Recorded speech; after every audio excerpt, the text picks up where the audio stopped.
አያያዛችንን በተመለከተ ወይ በግራ ወይ በቀኝ ወይም ደግሞ ልክ እኔ እንደቆምኩት እንቆምና አያያዛችን የሚሆነው ልክ እንደዚህ ከፍ ማድረግም አይቻልም፣ ልክ እንደዚህ ዝቅ ማድረግም አይቻልም፣ በሁለቱም አይቻልም። መድኃኒቱ ትክክለኛው ቦታ ላይ እንዲገባ ወይም ደግሞ እንዲደርስ ካስፈለገ የምናደርገው 30 ዲግሪ ቀና ነው፣ ወደ ጎን ነው የምንይዘው።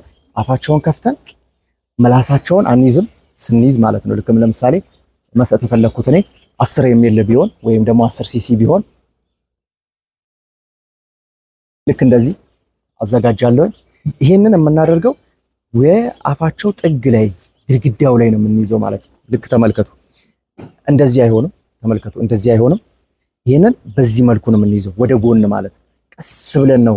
ያ ማለት በጣም ግፊት የምናበዛ ከሆነ ቅድም እንዳልኳቸው የመተንፈሻ አካል ችግር ውስጥ የመግባት እድሉ ሰፊ ነው። በፍየል እርባታ ላይ ብዙዎቻችሁ የጠየቃችሁኝ እንዴት መድኃኒት እንሰጣለን። ዛሬ መድኃኒት አሰጣጡን ነው ማሳያችሁ። በተለይም ደግሞ ጀማሪ ከሆናችሁ ከዚህ ቀደም ፍየል እርባታ ላይ ሰርታችሁ ማታውቁ ካላችሁ በጣም ቀላል በሆነ መንገድ ለጀማሪዎች የሚስማማ ብዙ እውቀት የማይጠይቅ ጥንቃቄ የሚፈልግን ስራ ነው ማሳያችሁ ማለት ነው። ሪስክ የለውም፣ በጣም ዝቅተኛ ነው ሪስኩ ማለት ነው። ዛሬ ይሄንን አሰጣጥ ነው ማሳያችሁ። ሙሉ ሂደቱን ግን መከታተል ይኖርባችኋል። አጭሩን ብቻ አይታችሁ ወይም ደግሞ ጥንቃቄዎቹን ሳትወስዱ ይሄንን ስራ መተግበር የለባችሁም። ዛሬ እዚህ ጋር መድኃኒት አስቀምጫለሁ። ለምሳሌ እናንተ የምትጠቀሙት መድኃኒት ሊሆን ይችላል፣ የሚነራል ግብአቶች ሊሆን ይችላል፣ እንደ ሰፕሊመንት እንደ ተጨማሪ ከመኖ በተጨማሪ እንዲሁም ደግሞ የቫይታሚን ድብልቆችም ሊሆኑ ይችላሉ። ስለዚህ ዛሬ የቫይታሚን ድብልቅ እንዴት ይሰጣል የሚለውን ደግሞ አሳያችኋለሁ። ይሄ በውሃ በእቃ በጆግ የምትመለከቱት ለብ ያለ ውሃ መድኃኒት የተቀላቀለበት ነው።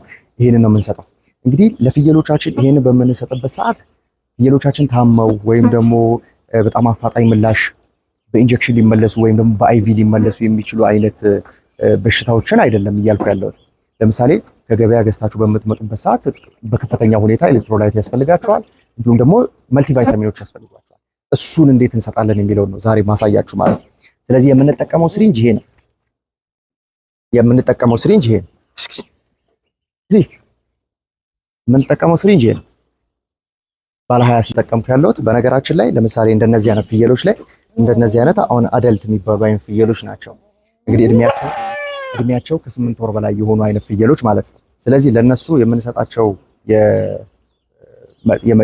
የመድኃኒት ብዛት ማክሲመሙ 30 ኤምኤል ነው ወይም ደግሞ 30 ሲሲ ማለት ነው። ስለዚህ እኔ የተጠቀምኩ ያለሁት ባለ 20 ሲሲ ስሪንጅ ነው። ኖርማል ለኢንጀክሽን ሜትር የምንጠቀምበት አይነት ማኑዋል ስሪንጅ ነው። ኦራል ስሪንጅ ግን ምናልባት በሌላ ገበያ ላይ በተለይ ሀገራችን ውስጥ በስፋት አላየውም፣ ግን ኦራል ስሪንጆች አሉ ለዚሁ ፐርፐስ ተብሎ የተዘጋጁ ማለት ነው፣ ለማጠጣት ምቹ የሆኑ ማለት ነው። ስለዚህ ዛሬ የምንመለከተው ይሄንን ይሆናል። ዋናው እዚህ ጋር መመልከት ያለባችሁ ጉዳይ ምንድነው? እንዳልኳችሁ ከፍተኛ የሆነ የሕክምና ፍላጎት ወይም ደግሞ አፋጣኝ የሆነ ምላሽ የሚሆን አይደለም። ይሄ እንዳልኳችሁ ከገበያ ገዝታችሁ በምታመጡበት ሰዓት ከፍተኛ ስትረስ ውስጥ ይገባሉ። ድካም አለ። ለበሽታ ተጋላጭ እንዳይሆኑ ምናልባት እንደነዚህ አይነት ሰፕሊመንቶችን እንሰጣለን ማለት ነው።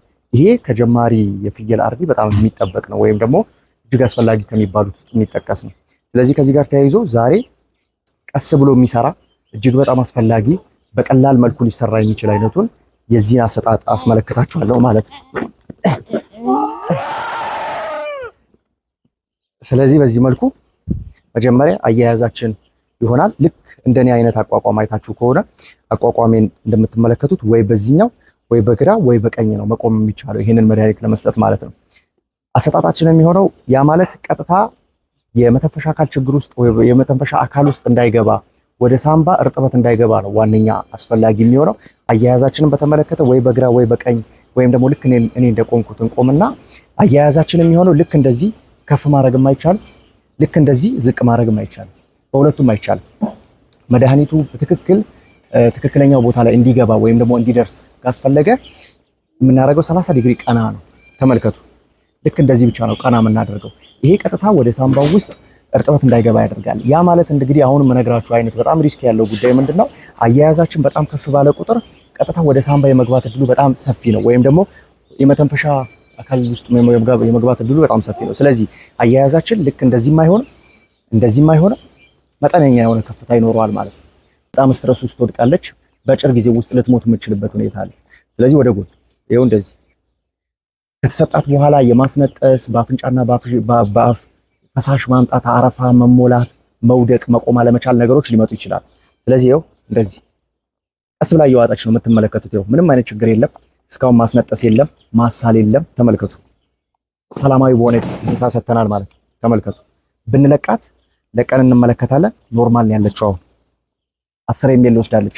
ለነዚህኞቹ መስጠት የሚቻለው ማክሲመሙ 30 ሲሲ ብቻ ነው። ለግልገሎች ደግሞ 10 ሲሲ ነው ማክሲመሙ ማለት ነው። ያ ማለት ኦቨርዶዝ በምታረጉበት ሰዓትም ችግር አለው፣ አንደርዶዝም ሲሆን ችግር አለው ማለት ነው። ስለዚህ የምንሰጥበት አሰጣጥ ዋነኛው እንዳልኳችሁ ለብ ያለ ውሃ አዘጋጅቻለሁ፣ መልቲ ቫይታሚን ሰጥቻችኋለሁ። ይሄንን ምግብ ከበሉ በኋላ ብቻ ይሰጣል ማለት ነው። ምግብ ከበሉ በኋላ ያ ማለት ምንድነው? ጠዋት ላይ ድርቆሽ በልተው ሊሆን ይችላል። የሳር ድርቆሽ፣ ገለባ፣ ጭድ፣ መኖ በልተው ሊሆን ይችላል።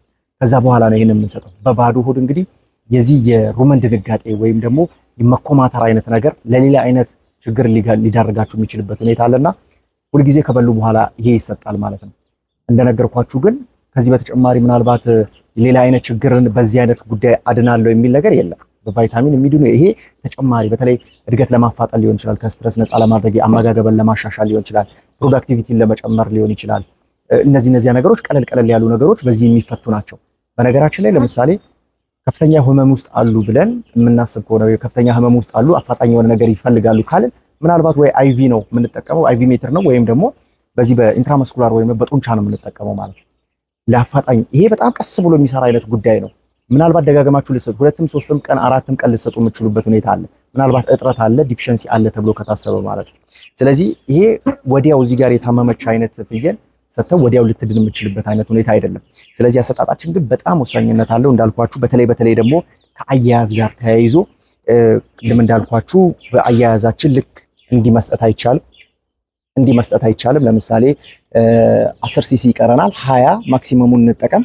ቅድም 10 ሰጥቻለሁ፣ አሁን 20። ልክ እንደዚህ በከፍተኛ ፍጥነት አንዴ መክፈት አይቻልም፣ ቀጥታ እዛ ስለሚገባ ማለት ነው። እቺ ወደ ጎን እናደርጋለን። ልክ እንደዚህ ወደ ጎን በዚህ መልኩ ያው እሷ ራሱ ቀስ እያለች ትወጣለች እንደምትመለከቱት፣ ሳይፈስ ብክነት ሳይፈጠር እሷንም ለችግር ሳናዳርጋት። እንዲህ የሚሆን ግን ከሆነ ቀጥታ ነው የሚሆነው ማለት ነው። ስለዚህ አያያዛችን በጣም ከፍ አድርገን እንደዚህ አይቻልም፣ እንደዚህም አይቻልም። መጠነኛ የሆነ 30 ዲግሪ አስቀምጬላችኋለሁ። ይህንን ለመለካት ብትቸገሩ እንኳን መካከለኛ ቁመት ላይ አድርጋችሁ ልክ እንደዚህ መስጠት ይቻላል ማለት ነው። ስለዚህ ዛሬ የምንሰጥበትን መንገድ ይህንን ተመልክተናል። እንደነዚህ አይነት ቫይታሚኖችን ለነዚህ ፍየሎች እንዴት መስጠት እንዳለብን ዛሬ አይተናል። በሚቀጥለው እንግዲህ ጥሩ መረጃ ይዤላችሁ እመጣለሁ። በተለይም ደግሞ ዛሬ ይሄንን አሳየዋችሁ። ሌሎች ጀማሪን ያማከሉ ደግሞ አሪፍ የሚባሉ አይነት መረጃዎች ወደ እናንተ ማቀርብ ነው የሚሆነው።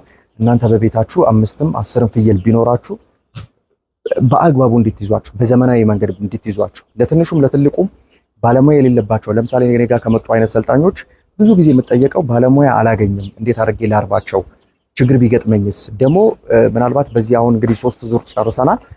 በ3ቱም ዙር ውስጥ ግን ሰርተው የሚያውቁ ሰዎች ነበሩ።